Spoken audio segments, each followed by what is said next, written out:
Hello,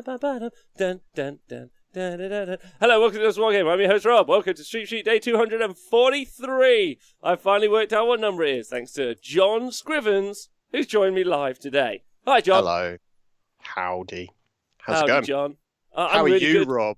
Thanks, Sam. Thanks for asking. I'm doing really well. That's really nice of you. Yeah, I'm doing really well. Shout out to everyone in the Twitch chat or YouTube chat. What up today? Today we are just going to be doing some painting, hanging out. It's a bit of a low-key day. And then taking any questions you guys might have.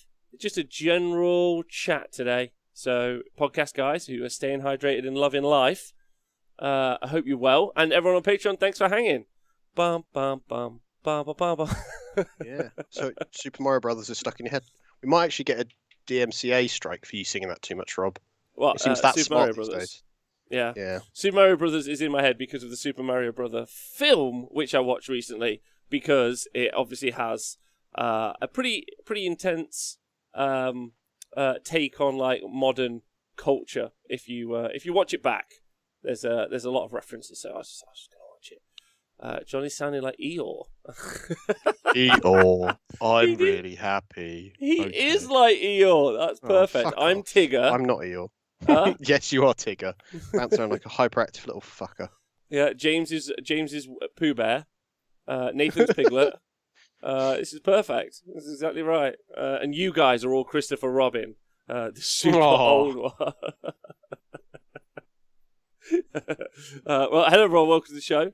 I hope everyone's well. John, I'm going to ask you, how are you? What are you up to? And how's things? Yeah, I'm all right.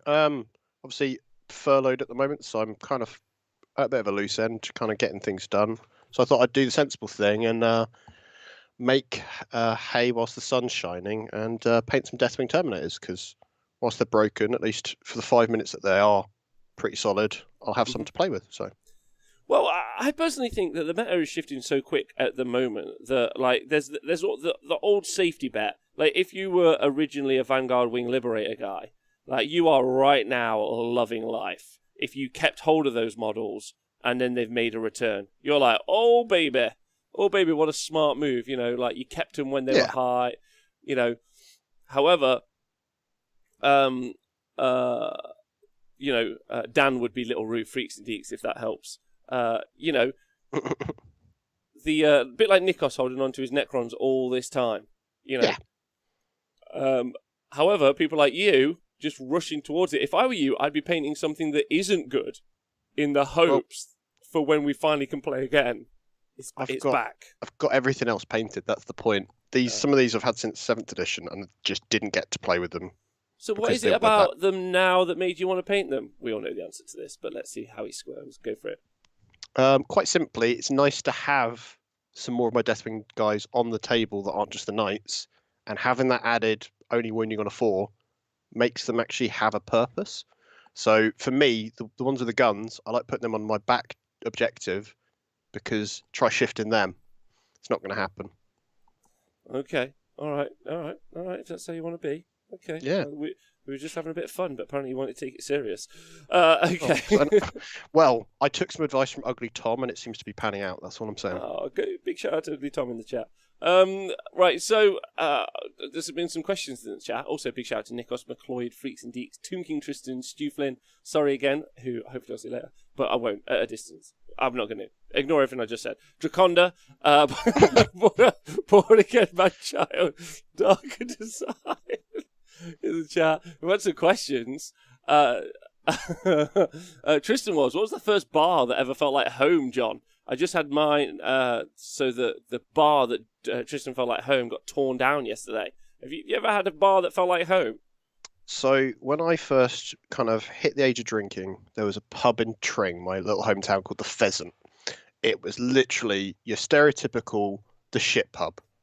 But because we were all the kids, we just made it our own. It had a jukebox that could play whatever music you wanted. So we were like, cool, let's put some shitty rock music on that no one's going to like. And it was just us and barflies. That got turned into houses about 8-9 years ago. Oh, really? So I completely feel for Tristan there, because that's kind of like, that's kind of a line in the sand. Never going back to those days, but I wouldn't want to. Okay. Going to the pub every night after work was not a fun experience. Well, it was at the time, but financially not. Yeah, it was cool. I don't know if I ever had a pub that felt like home, to be honest. There was one in Nottingham called Speakeasy, which was a rocker pub. I used to go in there quite a lot, way back in the day, but then it got turned into like a student pub. And it was a bit shit. It was just a really good pub because you'd walk in and then like the bar staff would give you about 4.5 seconds to decide what you wanted to drink, and then they'd be like, I'm not dealing with you now, cunt. Like, and you're like, fuck. Oh, nice. So there was a pub in Euston, not far from the station, called The Rocket, that used to be kind of a rocky pub. And then one day it suddenly became a sports bar, and we were all just like, we're not going there before a gig now. That sucks.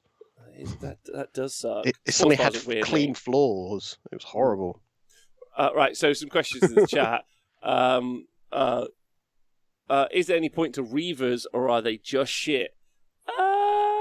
Just shit. That sounds like a good answer. John, you got any thoughts? They have a really good purpose in if you're wanting to use Vanguard veterans, but you don't want to use old Marines, put the backpacks on the Reavers, done. Yeah. That's it. So Chris Denmark asked a question. Can a unit move off an objective, go claim another objective, and hold both? So, Chris, it does really depend on the scenario in some situations, because obviously some are like hero-based or whatever it is. However, there is, and there has now been effectively declared a like capturing phase of the game. Like, so effectively, which is interestingly happens, I think, before Battleshock phase. I'll have to check my actual system on it, like, which is written down somewhere. But effectively, you can hold an objective that's yours, and then you can move off it, and then the other person. It depends on the scenario, man. Chris, it depends on the scenario. Hold on. Let me go. John, I'm gonna take the time to read this one through properly. Yeah. Well, kind of to give that interaction was quite unique to Age of Sigmar, but there's now, I believe, a 40k one that has a similar interaction where you literally can tag an objective and then walk off it as well. You can. Sometimes it depends on the scenarios, and it has changed over the years. It's always been fairly normal. However, like, I'm gonna go see if anyone's got like the actual rules for me, because it depends on which scenario you're playing. A load of the time, so I don't think there's a generic one answer. So I guess you have to. I thought you'd say that. I know, but that feels like such a cop out. So I'm trying to find the actual fucking rule. But I think it's in the core book for claiming objectives from AOS 2, and then I don't think this GHB has changed it significantly. So I'll have to go check. So I'll go find that. Freezing here. Hey, T-Man Cash. Hey, Daisy Duke the Jog. Why are we having a preview show where there's no Honest Wargamer event planned? Great question from Colonel Cabbage. Answer that in a minute. What's this? Isn't it quite unclear how Marathi became a god by chilling into the Nesh's stomach? Says High on Heresy. John, have you happened to read any of the narrative from the book? Broken Realms Marathi. No, I haven't, but I've got the gist of it from the internet, so that's all I need, right? Mm-hmm.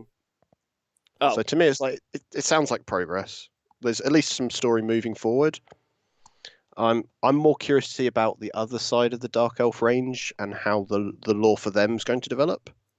Because obviously we've seen a leak of the name Umbraneth, so I'm curious to see what that entails. Yes, I mean, yeah, but that was. I mean, they're going to be mad about that, aren't they? Yeah, because that's obviously the equivalency of Lumineth, but to the dark version or the shadow version, perhaps. So. Yeah, I'm still looking for this. That's right. By the way, this is in the core rules. Thanks to Hawkeye in the chat. Core rules. It's in here, which is in the app, and the app is free. The Age of Sigmar app, 1 billion times better than the 40k app, right? 1 billion times better. And isn't it? Didn't someone message me yesterday about? Okay, perfect. Objectives. Battles are sometimes fought to gain control of one or more vitally important locations in Warhammer Age of Sigmar. These locations are called objectives and use the following rules. In a battle has any objectives, then the battle plan will say where they are located upon, blah, blah, blah, blah, blah. When measuring distances to and from the objective, always measure to from the center of the marker. At the end of each player's turn, you must check to see if either player has gained control. So, at the end of each player's turn, you must check to see if either player, so you do it at the end, which is interesting, because when is Battle Shock? Because there's because there was an interesting interaction recently that someone pointed out to me, and I'm just going to double check now when Battle Shock actually happens. One moment, because that's a fun little thing. Battle Shock phase. In the Battle Shock phase, both players must make a Battle Shock roll for each unit that has taken a Battle Shock test. To make a Battle Shock roll dice. In the Battle Shock phase, both players must take a Battle Shock test for units from their army. Does it say when the Battle Shock phase is? Oh, it's the split units bit that's interesting. At the end of each turn, you must remove models from any units in your army that are split up. So if you have a unit that's in a line and you take the middle from the model from the middle. John? Yeah. Does that make sense to you? Yes. So if you break cohesion, and then it breaks open, one side has to go. Yeah, one side has to go. You can do that, I think, after you do the because they're both at the end of the turn, and the normal rule set in stone is if you do something at the end of the turn, you are able to you pick the order if you're the active player, don't you? Yeah. So that's you do Battle Shocks first. However, the split rule is after, if that makes sense. So they're different.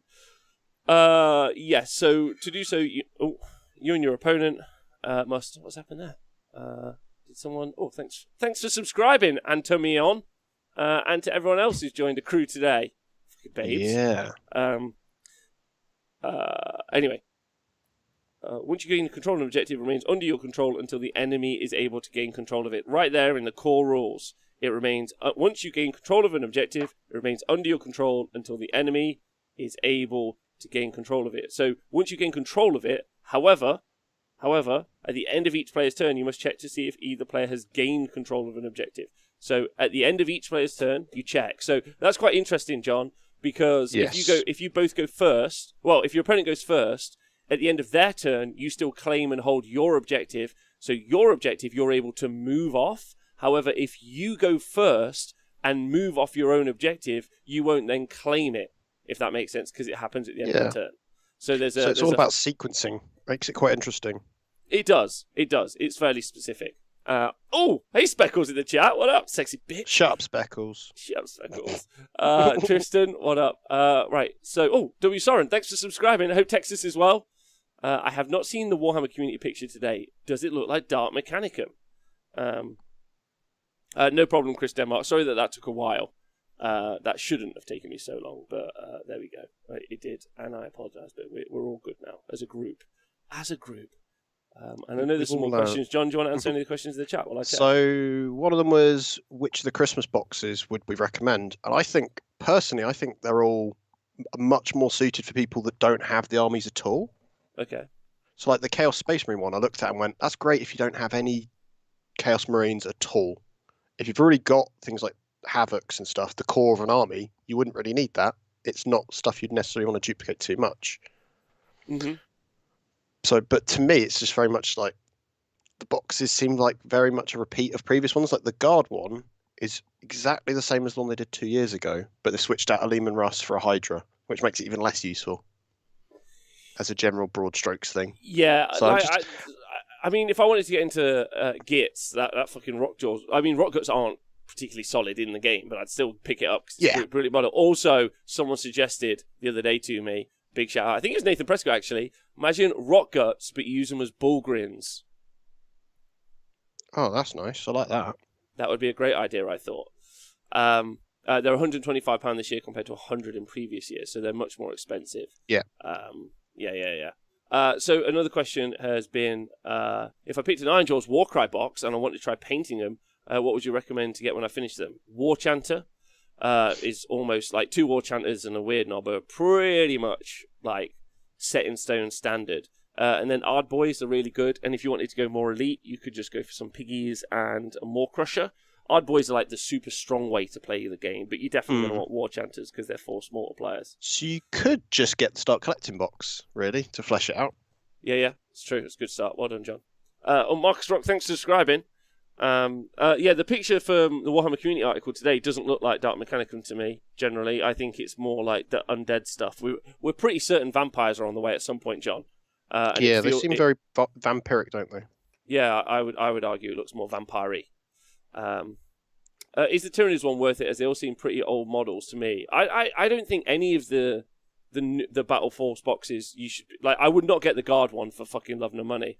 If there's not new Guard in the next 2 years, I'd be surprised. Personally, let's go through the Battle Force boxes real quick, John. The Tzeentch one's brilliant. All new models, like awesome, really really cool. Big fan of that. Kharadron one, excellent. Like good start to an army. The Ogres one is an old kit. Like they're all old kits apart from the special character, but it's pretty cool. And because you can build the Iron Guts and the Lead Bolter stuff all out the same box. And a Gargan.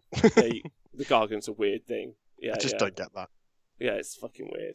The Gits box is a whole bunch of beautiful brand new models. If you don't have the army, it's a great start to an army that's not very strong. Yeah. And then, so that's that one. Then the 40k one. Let's have a look at this, John. So the Marine ones feel like if you haven't already got Marines, they'd be a good start, perhaps. But does anyone that plays 40k not have some Marines already? I don't know. Well, I think it's nice if for people who like are not been a long time Marine players and they've jumped into Marines at this stage. Do I think that they'll announce Plastic Noise Marine this weekend? I do not. I think the Sinesh stuff is Age of Sigmar, and I think the Nurgle stuff is Death Guard. So I think it's Mortal Sinesh and Death Guard is what I think this weekend. The Marine stuff, I mean, it's cool, the Invictus suit with the Phobos stuff. I like the Interdiction Force. I'd be tempted to get that, personally. Because you're lacking that side of the Marines, aren't you, currently? Yeah, it's also like a very strong element of how that book plays at the minute, I think. Yes. Well, so having that flexibility, because then you'd have as a player yourself, at the moment you've only got intercessors for your troop choices, right? Mm-hmm. In your kind of modern Marines. So having the option of having incursors or infiltrators would really help give you that choice on how you want to play, because it's completely down to the play style, isn't it? Where you want to be kind of denying space and a bit more board control-y. I don't play 40k and I have some Marines lost. It's what gave it that. Well, there you go. Isn't that thing? Like, doesn't matter what game you're playing, you'll always end up with some Stormcast. You'll always end up with some Space Marines, and you don't even know how. They just are there. Yes, true. Well, also, that's a good point from Speckles. Like the Troggoth box, you could like that would be fun to FEC up as.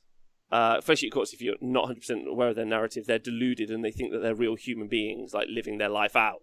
And so now, like, what you could convert into FEC would be like quite cool, and that's just classic Speckles thinking there. Brilliant. The Chaos Marine seems pretty fun. There's an old large model in there, which it's not a dreadful like unit in the game. You could get some play from it, but yeah.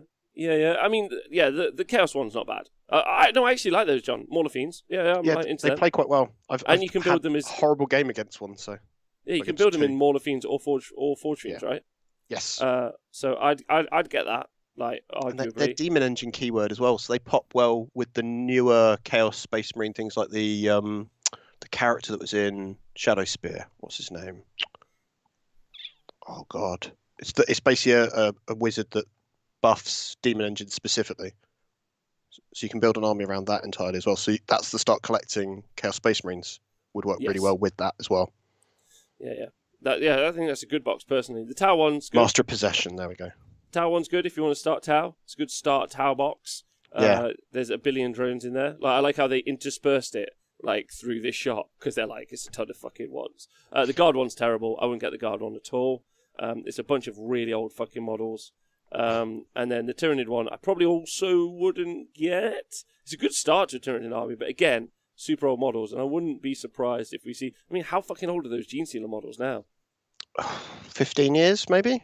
Yeah, screw that. I think they'll get an update at some point. And then the worry about the update is that they'll end up with maybe some different sort of like WYSIWYG style rules, I reckon. Yeah, they seem to, and if they're fleshing something out, I know Gene Stealers have got 2 loadouts of like combat weapons, but they might then give them another option that's only in the new kit as well. Right. So that's a classic move to make sure you have to buy the new one. So that was one. Another good point made by Grinaldi, just following up from Monday's show, and I just wanted to make sure I talk about it because it was a good one. We talked about the Blade's Edge scenario, John, on Monday. Yes. And how me and Owen talked about on the Monday Day show. Yes, I was watching both shows. All right, yeah, it was fun, and we were talking about how that scenario is a bit scuffed.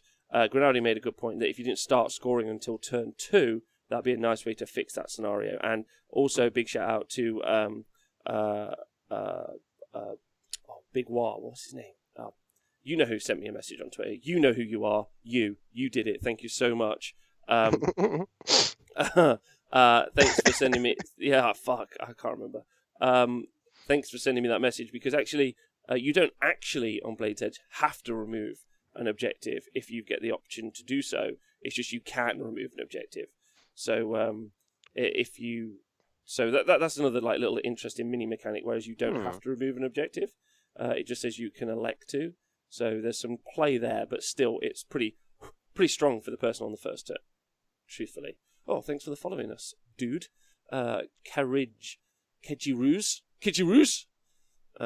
Tyranny seem worth it, even if G to the Cooks get new models. They just like a mass limbos from 40 foot away anyway. They do look like a massive limbs from 40 foot away. I just don't, at this point, with the speed at which GW are kicking out model ranges, like, John, we're pretty set that there's like a ton of new orcs coming, you and me, right? We talked about this yesterday, the day before? Yeah, well, it's something that seems to be a hole in like what they're doing, and then if it's not orcs or after orcs, Tyranids feels like the next logical step. That and guard, they're the three that in my head are like they've got old stuff that they've kind of gone. It'll do for now. I mean, Age of Sigmar guys, we're lucky as fuck. We're getting fucking tons of models over the past few years. Really, there's been a lot of Marines, definitely, but. And Eldar is there, but you kind of. They seem to be drip feeding them out so far. So I don't know if, because when was the last big Craftworld Eldar update? Other than obviously Howling Banshees and Jane's Are. Listen, the biggest update they got was 9th edition, where they ended on a 38% win rate. It's the happiest I've ever been. Yeah? Fuck you, Space Elves. Long time ago. I almost don't care about them until they do a new version of the Avatar Arcane, because I miss that figure being cool. I mean, it gets slapped by everything. That's the kind of joke at this point, isn't it? I know. It's. I remember as a kid looking at it going, that is a cool, intimidating figure. Now it's smaller than a Primera Space Marine. Yeah, that's that kind of like size up thing is the thing, isn't it? Irish Chin, can I just say big shout out to him? If you don't follow the Irish Chin or the Golden Chin Instagram account, you should maybe go follow that, because the dude can paint, baby. He can paint like you wouldn't believe. Also, him and Mick over in the Republic of Ireland, they organise some really, really great events. They also but they've also been working really, really hard, which we talked about it when I was over there, on improving the painting standard generally, which I think is very much like a lead from the front situation, if that makes sense. You know, because there's like a lot of prizes given out for like painting at those tournaments, a lot of like effort, a lot of pictures, and a lot of love, because Dave's taken charge of that. Like that means that I think the standard generally will lift up, and I think that's something really cool to follow. You know, like someone like is really obsessed with like the gaming, like, you know, when we do like all the events for the TS Arena like post COVID, John. Like, I'll be there, like, talking about the games and hype about that, but it'll be someone like Nick or Hobby Tom at this stage. Oh, Jesus Christ! who'll be thinking about what's someone who's going to be pushing that part of it is what I'm trying to say. Yes. Anyway, his question was, what's the favourite model that you don't see on the table enough? Oh, that's a good question. For 40k, I would have to say Cypher, because I love the model and I like the idea of how he plays, but it's a nothing, and it's a nothing army that doesn't really get any table time.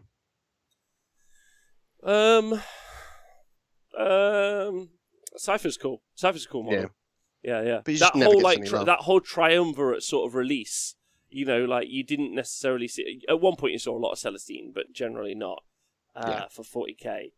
For Age of Sigmar? For Orc stuff, like Killer Cans and things like that, you don't... Like, you see them in, like, jokey builds. Like, everyone having a great time. They just die. Death Dreads and Killer Cans, just to me, are just like, oh, come on. Yeah. But you know what? I really like. So I'm a big into a lot of the Forge World planes. Big into them. Lightning Strike Fighter is one of like my favorite planes. It just looks super cool. However, What about the Xiphon?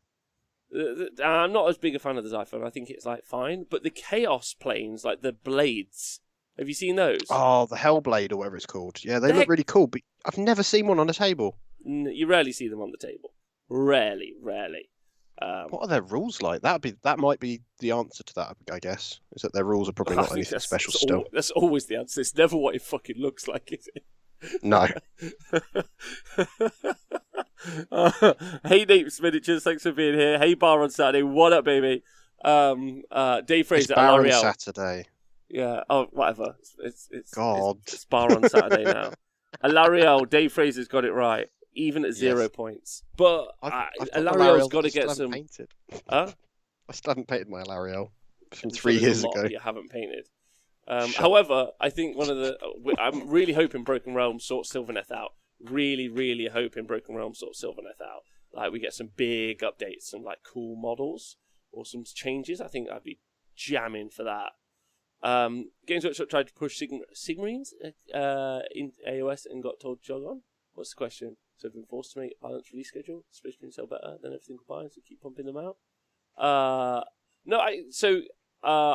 wouldn't say Kijiru's that Stormcast's drop off in popularity on the tabletop has got anything to do with the model ranges. I think it's got absolutely everything to do with the health of the game and the fact that Stormcast came out and was strong for a while, but then they really started to drop off for about 2 years. Really, they weren't that competitive, and if you go back and watch the stat shows or look at the stats from a long time ago, they were still the most popular army. Even like so, Age of Sigmar 2, they were the most popular army, very close to Legion of Nagash. Then eventually they dropped off after the GHB 2019, like significantly dropped off. I think that was a big one.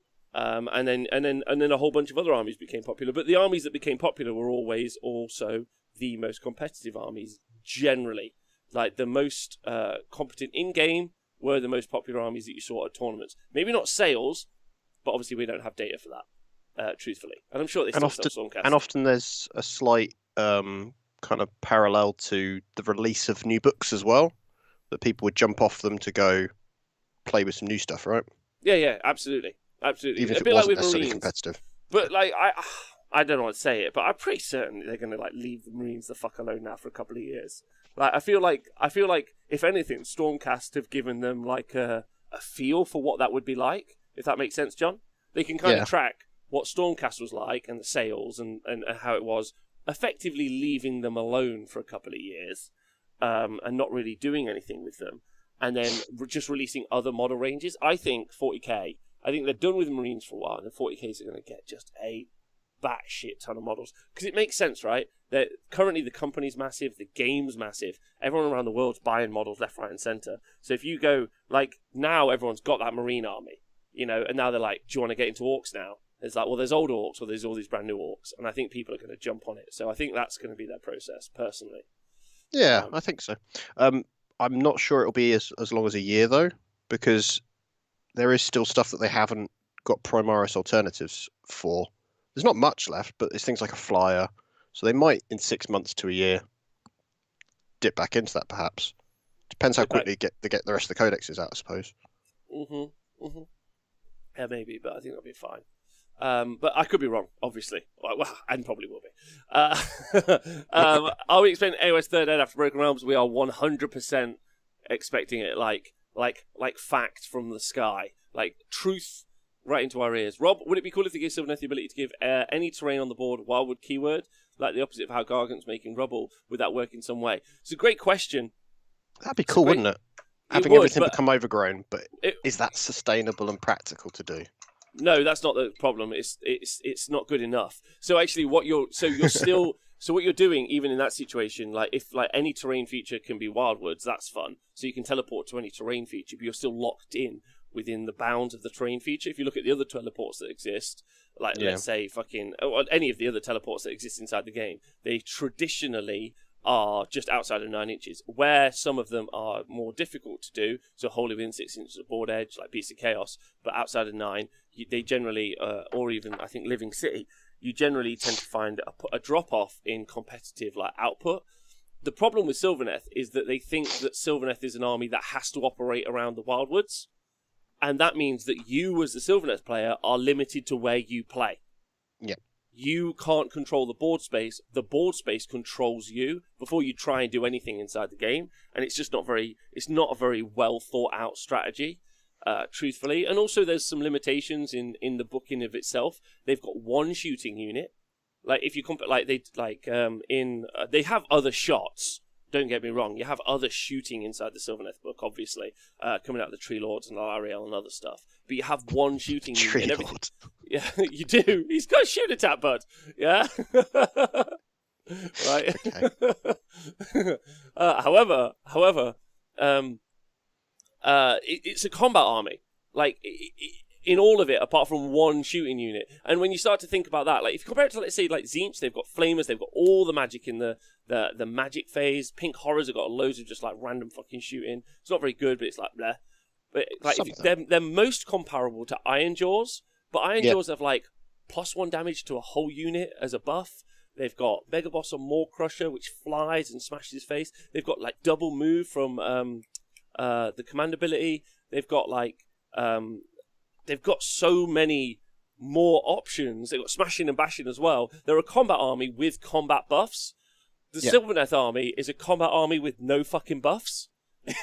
And if you want to add shooting to Iron Jaws, you can, because you can just go in as Big War, can't you? And to put in some Savage Uruks, can't you? Yes. Yeah. Grinaldi's correct. Just give Silvernet a 1+ save and reposition before the first battle round for 130 points. I mean, yeah, like, but they effectively used to have that back in the day in those 1-drop battalions. And so yeah, that's the inherent problem. The Wildwood thing isn't really the fucking point. Like, it's got nothing. What do? You buff Durthu, to have an extra D3 attacks, and you give yourself -1 to hit on Dryads. It's not a really good buff. Like, no one gives a fuck about that buff. Like, I could talk about this all day, and everyone's wrong about it. Like, it's the real problem is the whole book needs a rewrite structurally. Like, the Wildwood thing doesn't help them. It doesn't. Because if they've only got one play style, you play that version of it, and if you're bored of that, you get bored of the army. Whilst at least if the book had some depth, you could go, right, I'm going to play in this way instead. Or some width. Like, the sub-factions really need to change up. Like, also, like what the bonuses for taking, like the magic version of it, of Silvernet, like, isn't, like, Oakenbrow. Is it Oakenbrow? Oakenbrow, maybe. Is crap compared to, like, fucking any of the magic buffs, like, sub-factions that you get now, like, in, let's say Cities of Sigmar as an example. Like, they're laughing at their magical output compared to what, like, the Silvernet get. Then if you're taking their sub-faction where they're, like, their combat's a bit better, like, that still sucks. It's just, they just need a rewrite, like, ground up. So we'll see what they do. Or Alariel needs to be, like, she's in every list, and she's, like, massive. And then, like, Tree Lord Ancient's a 1-cast wizard. It's a fucking joke. I could talk about this all day. It's one of my favourite armies. I love them to pieces. I'll stop talking about it. They're the one. I'm like, because I'm going to go either Dancing in the Moonlight or hard as fuck on that, like, when it comes out. Yeah, and Owen's just joined me. Oh, it's not an old book. Razor Wolf, if you just joined in, Silvernet's not even an old book. Came out last year. Are you saying Wildwoods are the root of the problem, Rob? Thanks, Kitley. Love you so much. Yes, I am. Jesus Christ. Gargants can keep objectives now. Maybe Silvernet can pull them towards forests. That would be cool. But again, yes, I could talk about this all day. That's whatever, baby. There's plenty of cool mechanics they could do. Like, even silly things like having it so that you can't fall back from combat with them because they've wrapped you with roots. There's plenty of different weird little mechanics they could introduce that already exist in other games. No, and that already exists in other sub-factions as well. It's a really good point, John. Like, other sub-factions have that ability or that rule, or, like, their battalions suck so much. You've really got me on something, lads. Let's move on. So. Oh, dear. So what are you painting at the moment then, Rob? Oh, I'm painting up Incessors.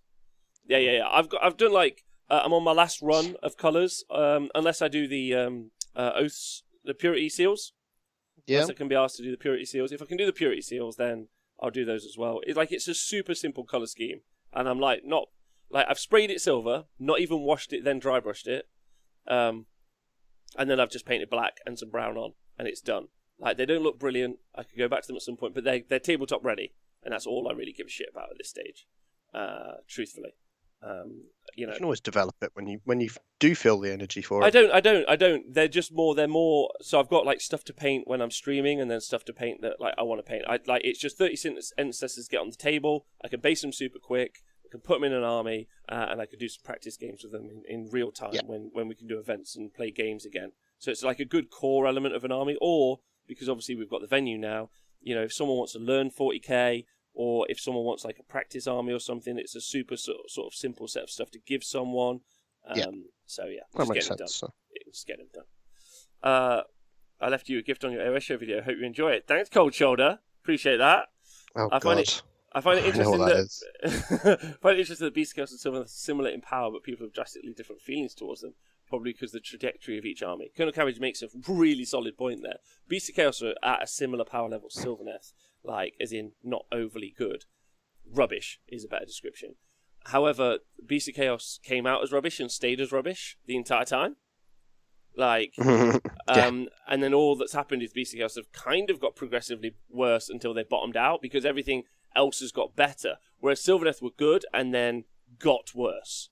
Like, and at one point, Silvernet were competitive, like really, really competitive, like really good, and then they absolutely got tanked by their own book. So I think that's a fascinating point.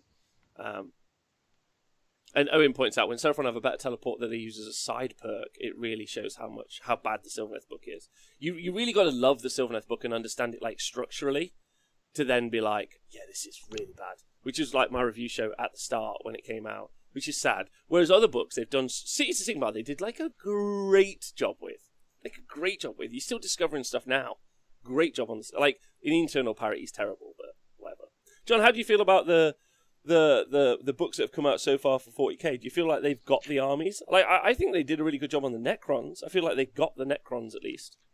I'm loving that no one's instantly screaming about like each of the books going, oh, this is crazy, and everyone's kind of jumping onto them. It feels like they're all solid. Like the Deathwatch book has got some cool stuff that they can do that's unique to them, but it doesn't feel like people are suddenly going to start going, right, I'm going to replace these Stormbolter guys that I did for veterans with this stuff and just chase a new idea to that extreme. It feels like people are going to just go, cool, I can still play my Deathwatch. They're solid enough. Well, I think they're really good, aren't they, generally? Yeah, but it's just, it doesn't feel like there's anything too outlandish in them. They feel kind of solid to me, at least. Oh, John! Because I've not played them. John, we got some rules updates. Yeah? We've got the Gargant's FAQ live on air. Oh, no, God. Let's wait, this is at 38 minutes. So if you want to, like, do a little clip on the YouTube video for people. 38 minutes I don't really, but yeah, well. I'm going to write it in. So let's have a look. Live on air, baby. Huh? Is it just a page? No, hold on. Page 59, Artifacts of Power. The glowy lantern. The bearer is a wizard. There you go. The FAQ that we all wanted. Right? So previously it was they could act as a wizard, John, which meant... I remember you saying about this interaction. It's just very... It was depending on how you approach the wording. Ugh. Well, at least they cleared it up. So that's a big one. So that's great news for Gargant players. Well done. Cracker Eaton, Mega Gargant, Longshanks changed first sentence of the rule. When this model... Oh, they've changed all the Longshanks. When this model makes a normal move, it can ignore models that have wounds characteristic of 10 or less, endless spells, Magmic Invocation, Judgment's Corn, and terrain features that are less than 4 inches tall at their highest point. There's zero says that I can't just make my endless spells 5 inches tall, but like whatever. So they can step over endless spell, which is also excellent. Great changes. So 2 good changes so far, right? So and then we got the designer's commentary. Oh baby, all right, the Q&A. Now we just need to know if Lumineth wizards are wizards or not. That's rank. Stop asking questions, man. Yeah. It's not fair. Okay. It's not like it's their job or something. Right, Jeez. okay. Question. Some objectives behave differently in different areas of the battlefield. This is a big one. Does this mean that the value of an objective can change when it's kicked into different territories? Yes, that's huge. So if you're playing something like a Battle for the Pass, your enemy's objective in their deployment, John, is worth 4 points. And yours is worth 1 point to you. If you get theirs, it's worth 4 points to you. If you keep yours, it's 1. Does that make sense? And then it flips to the enemy. So when you kick your objective as a Mega Gargant player from your home objective into the middle, you've now changed it so that they can never score 4 points on your home objective. That makes it kind of interesting as an interaction. And also, if they run into the middle, and they kick the enemy of the middle objective into your opponent's territory, you could score like 2 lots of 4 from their objective. Obviously, you're going to die in the midfield anyway, but like that doesn't matter. That's still fun. That feels like the sort of stuff that should have been a selling point when they launched the army to me. Like if you're going to give kind of like key points of why an army's fun and what makes them unique, something like that would be cool to like as a way of selling an army to someone. Like you can kick objectives around, but then change them. It's the sort of detail that makes the difference. I'd go, oh, actually, that sounds quite fun to play. Rather than just you kick them. I still don't think it's a fun army to play, but that's a different conversation. Oh, totally. And also, that's also my opinion. Like, I'm sure that I know there's other people who won't have that. So far, all great changes. Can a unit shoot using the Chunk Rocks battle tray more than once in the game shooting phase? If I use the Stomper Tribes, grab those rocks. No, you can't. So whatever that is, you can't do it. So fuck off. If a friendly Man Crusher or Mega Gargant is within 6 inches of 2 objectives that I currently control, and there are enemy models on both objectives, can that single Man Crusher or Mega Gargant model retain control of both objectives using the Mighty and Mike's battle trait? No, obviously not. Obviously not. Like, because, John, effectively, a single model, can never be control 2 objectives, However, a unit can, if that makes sense. So if I had a unit of 40 dudes and I had 20 split onto one objective, 20 split onto the other, then I could count 20 on one and 20 on the other. Does that make sense? But Mega Gargant's still a single model, even though it counts as 40 models. So, like, fuck that. Like, so that's good. That's a good change, because that would be dumb AF.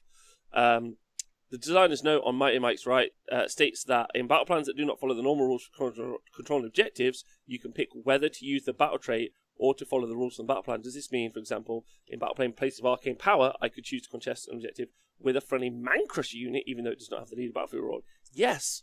Wow. That isn't a rule change I was expecting at all. That doesn't make very much sense. Because a Man Crusher isn't a leader, John? Yes. So, that's fascinating. And I wonder if that has any connotations. Because effectively they're saying you ignore... does this mean, for example, battle plan, I could choose to contest objective friendly Man Crusher.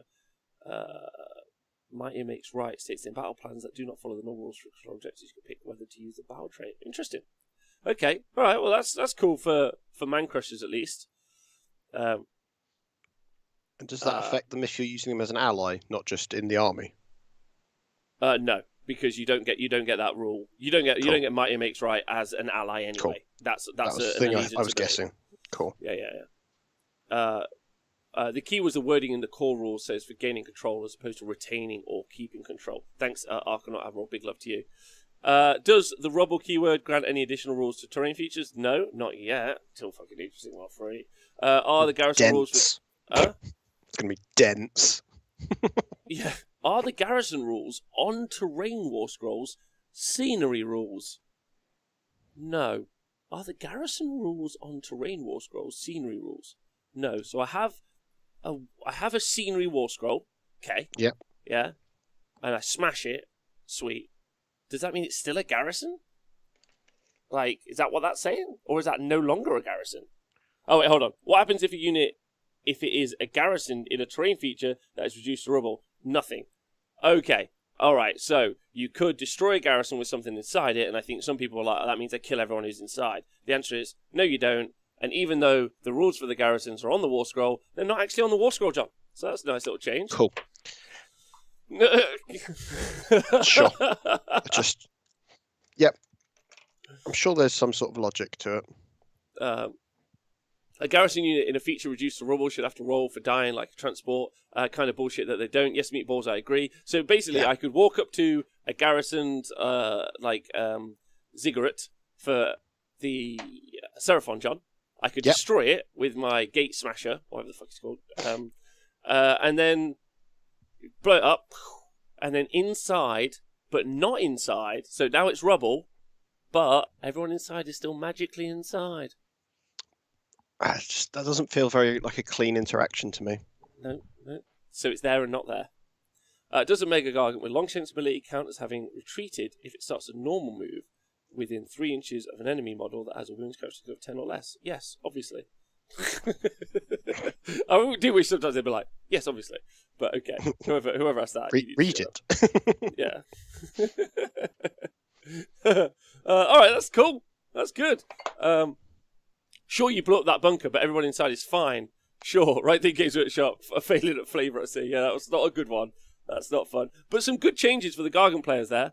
I'm really happy for them. The Wizard one, yes. I guess that's really, really nice. The terrain feature one's weird. Walking over things is fun. Kicking objectives is, in my opinion, a great little change that they've done that. I'm not against it. I think that's good. I think that they need it. I think it makes the game more dynamic for them. They've got some more strategies, which I think is good. Also makes them stronger as an allied force, John. Like, you're more likely to ally in a Mega Gargant now, because on those certain battle plans, you can kick stuff. I mean, I still don't think you'll ally them in. But, yeah. But in a pickup game, maybe, just to see what you can do with it type of thing. Rather than going to an event relying on it as a mechanic. Yeah. Sort of point out all those answers are one word. Is that true? Is that true? Well, Destruction players do struggle to read long words. Yes. Nothing. No. Yes. No. Yeah. I think they. Any shout outs, Nathan? No. Any shout outs, Destruction players? No. I think what they did is they just framed all of the information in the question, didn't they? Yeah. So yeah, that's fun. Also, maybe because when they do a wordier answer, they leave themselves open to interpretation on the answer. So if they prefix the question, or not prefix the question, if they prefix everything they want to say before answering, then they can. It's clearer. Maybe it's like the 40k rules where they literally just bundle it in, and then you have to read the little box text just to translate it. Yeah. Well, let's break one down because it's a good point. What happens if a unit that is garrisoned inside terrain feature that is reduced to rubble? Nothing. So it's just not open to interpretation. Which, do I like that? I think I like that. Because otherwise, if there was some sort of interaction that they're still in it until they're not, and then it disappears, it's then, well, at what point would someone leave? And it becomes kind of...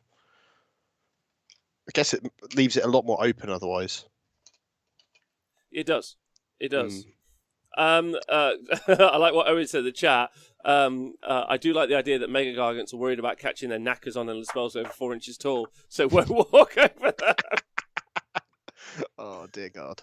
And also, I wonder how tall the ziggurat is. You won't be able to move over that. So if you make terrain... So can I just say an interesting element here, John? Yeah. Is, and you'll know this from 40k, Age of Sigmar players, we're expecting everything that's happened with terrain in 40k to be transitioned in some 100%. way or our own version into Age of Sigmar. Now, it's needed, I think. Obscuring terrain specifically is 5 inches tall, right? Yes, over 5 inches tall. At its tallest part. So if it's a wall and one bit happens to be taller, it still counts for the whole thing. If you're just drawing line of sight through it. So same with the ziggurat, it's actually a box rather than a pyramid.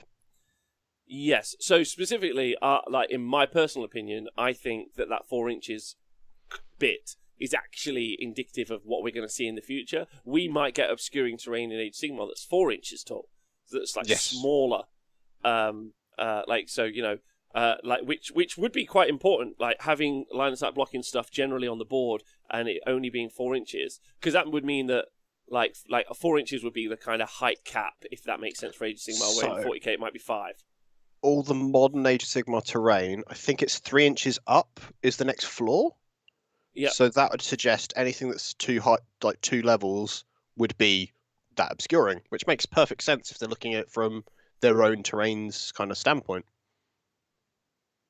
Yeah, that's true.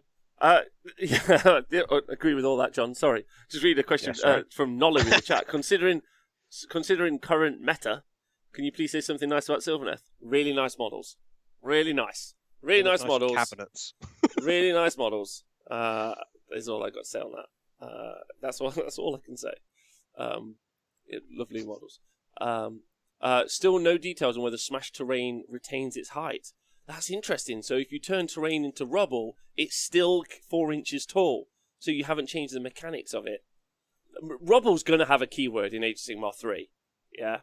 So, because if you change the height, you'd expect it then to maybe change its width, because the physicality of the building or whatever you're knocking down still has to go somewhere. Mm-hmm. Yeah, agreed. So that's not an easy ball to write, I suppose. No. I think there's some really interesting interactions coming in the future for the Age of Sigmar stuff. Question, Rob, what 40k armies do you collect? So Mechanicum, Astra Militarum, Knights, Harlequins, Orcs, Space Marines, Custodes. Yeah, is that it? I sold my Tau. Death Guard. Did you do Death Guard? It's Death Guard. I sold my Tau. I forgot about my Death Guard. It's a whole fucking army. Which probably means Demons. more. Oh, I've got a Drukhari army. Demons, both Tzeentch, Khorne, and Nurgle. But that's it. That's stopping there, probably. Unless squats come out. Yeah, if squats come out, I'm in trouble. If squats do come out, I'm in trouble. Yeah, and my Astra Militarum army is like a very specific Astra Militarum army as well. Like, I'm very much waiting for like models updates before I get like heavy into them. But that is probably an army that I would love to do eventually, depending on like the models. I think they're a bit bleh, truthfully, and I really, really want to get into Chaos Marines. They're a fun one, right? I want to do a Khorne Chaos Marine army, but I know that at some point they're going to do something with the Berserkers. So I'm just like, do I just wait? It's that limbo, right? Where you just like, do I do it? Because I've had a habit of every time I do some sort of a conversion to make something look cool. Like I did some Orc Buggies, and it was probably 6 months before they released the new ones, and it was just like, Jesus Christ! Every time it happens. You got to play it smart. You got to play it smart now with your purchasing. Like you do, because the new models will be great. Like most of the time, the new models will be great. So you got to be kind of like, you do have to be smart and just be like, look, I really want to get into this army, but I'll wait a year or 2 years until like the refresh happens, because I think they're gonna at this stage. This is my like cast iron like thing I feel strongest about like all Warhammer at the moment is I think that they're gonna absolutely redo every range, like, and I think they're gonna be quite quick about it, quicker than we think. Like I wouldn't be surprised if in 3 years, which I know it sounds like a lot, but like in 3 years we're not sat having almost every range refreshed. Is my thoughts. Yes, because at the moment, 40k especially. For 40k, some of the biggest obstacles is a lot of the characters are still resin or really old sculpts, and that I think then puts people off the armies as well. And if that's something they can sell quite in volume, I suppose obviously you don't sell as many of the character kits potentially because you're not going to buy multiple per army. No. But their markup is fucking stupid on the character kits. Exactly. Like, absolutely outrageous. Like you basically have got 10 character models in like a 10-man box, and then one character, and that costs you the same price as like one model. They're printing money on character kits. Like it's a joke, I think. Go on. And in reference to Emperor's Children and World Eaters, there is nothing in the narrative in the current core book for them. It's just a blank. There's nothing that it skips from them, whilst previous editions had them. So that suggests to me that enough of a change is happening to them that they didn't photograph them to put them in the rulebook because it would be out of date before the end of the year, like within a year. Yeah, I agree with that. Because why would they put photos of old Noise Marines? I agree. All right, everyone. It's been a pleasure, John. Yeah, man. It's been good. I've done some painting. Yeah, me too. I've done 2 Marines. So it's pretty much my normal pace. Big shout out to everyone in the chat. Thanks for joining us today. I hope it's been fun. Don't forget to join us tomorrow on the Thursday. I mean, obviously for the stream streak, obviously. But also don't forget the Thursday show. Me, Nick, and Tom are going to be talking Space Marine list, which is going to be fun. Like, I'm very much looking forward to that. And just, I miss Nick and Tom, so I can't wait to talk to them. John, thanks for being on the show today. My pleasure, man. It's a nice excuse to do some painting and catch up with you, because I find that I watch you a lot and talk to you occasionally via sort of messages, but we don't actually just get to sit and chat, which is it was nice. Yeah. Tristan seems to think these shows are quite fun. That's nice. I sometimes feel like we're like calling them in a little bit on these shows. But if people are enjoying them, that's fun. And maybe it's something I'm still trying to maybe, because the stream shoot's been going for a dumb amount of time now, I was thinking of just maybe trying to make a schedule. So keep an eye out for that, and we'll try and make it more of a thing. Anyway, Twitch chat, a pleasure. Everyone on the podcast, please stay hydrated. And Patreon, couldn't do it without you. So thank you so much forever and always. We'll see you guys soon. And loads of love. And fucking don't all. And look after yourselves and stay healthy. Bye.